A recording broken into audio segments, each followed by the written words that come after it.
السلام علیکم ویورز۔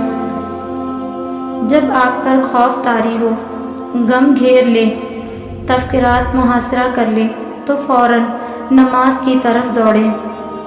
روح سرشار ہو جائے گی، دل کو اطمینان حاصل ہوگا۔ نماز انشاءاللہ غم و فکر اور ملال کے بادل چھاٹ دے گی۔ نبی پاک صلی اللہ علیہ وسلم کو جب کوئی اہم معاملہ پیش آتا تو فرماتے، اے بلال، ہمیں نماز کے ذریعہ آرام پہنچاؤ۔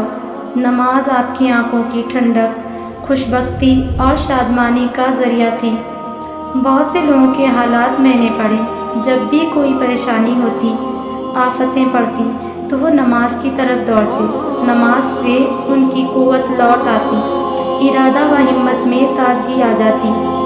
صلاۃ خوف کا فلسفہ یہی ہے کہ جب دلوں پر خوف طاری ہوتا ہے، جانیں تلوار کی دھار پر رکھی ہوتی ہیں، تو ایسے میں دل کو جمانے اور ڈھارس بندھانے والی سب سے بڑی چیز نماز ہے۔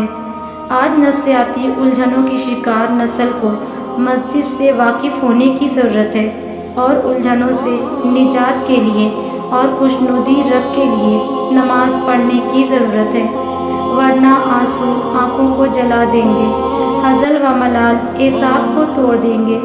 نماز کے علاوہ کوئی اور چیز نہیں جو انہیں ان مسائل سے نجات دلا سکے۔ اگر ہم عقل سے سوچیں تو پتہ چلے کہ دن رات میں 5 وقت کی نمازیں بہت بڑی نعمت ہیں۔ یہ گناہوں کا کفارہ ہیں، اللہ کے یہاں درجات بلند کرنے کا ذریعہ ہیں، آلام و مشکلات کو کم کرنے کا سبب ہیں۔ یہ ہمارے امراض کی کامیاب دوا ہے، ضمیر کو یقین عطا کرتی ہے اور قلوب کو رضا بالقضا سے بھرتی ہے۔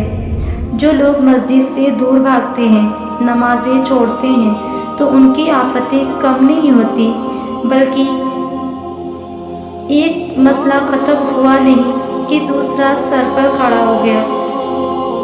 اے ایمان والو، صبر اور نماز سے اللہ کی مدد چاہو۔